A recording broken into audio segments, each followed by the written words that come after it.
Lesson 8.3 is subtracting mixed numbers. The objective is to develop subtraction concepts related to mixed numbers. So we're going to look at some subtraction problems here. When we added, we subtracted our whole numbers, and then we added our fractions, our whole numbers, and then our fractions.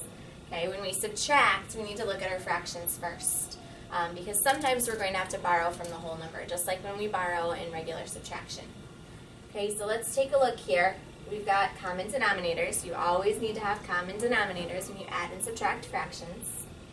I can do 3 minus 1. So if I subtract my fractions, 3/4 minus 1/4 is 2/4. And then I subtract 3 minus 1, and that's 2. Now remember, we're simplifying things in this unit. So I know that 2/4 is the same as 1/2. So 2.5 would be my simplified answer. Okay, if we take a look at number 2, here I have whole numbers and I have a fraction. Okay, we need to make sure that we take into account that we don't have anything here. If we wanted to, we could borrow from the whole number, but 4/5 minus 0 is still 4/5, and 4 minus 2 is 2. Okay, that's simplified, so we'll move on to the next one.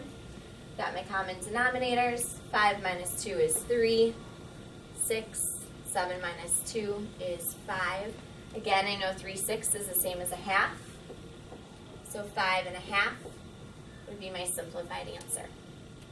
Now, sometimes when you're subtracting, like I said, you'll have to borrow from the whole number. You won't be able to subtract because your first fraction, the numerator, might be smaller than the numerator in your second fraction. So let's take a look at how you would do that. We're going to rename and subtract.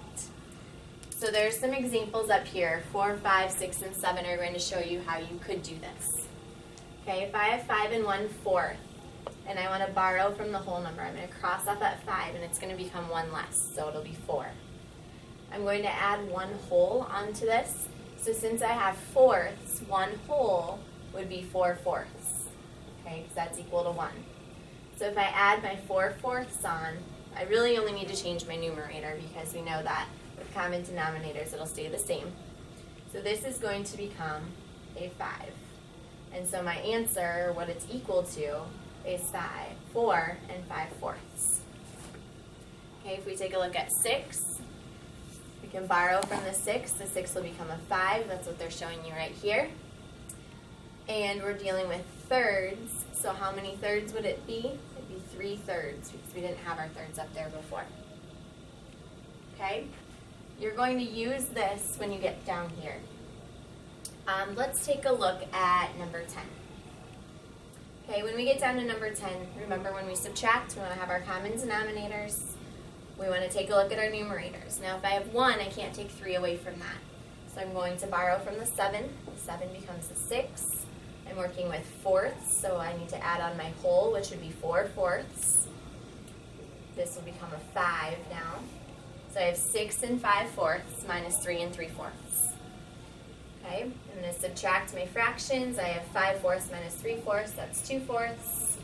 And 6 minus 3 is 3. Again, we're going to simplify our answer.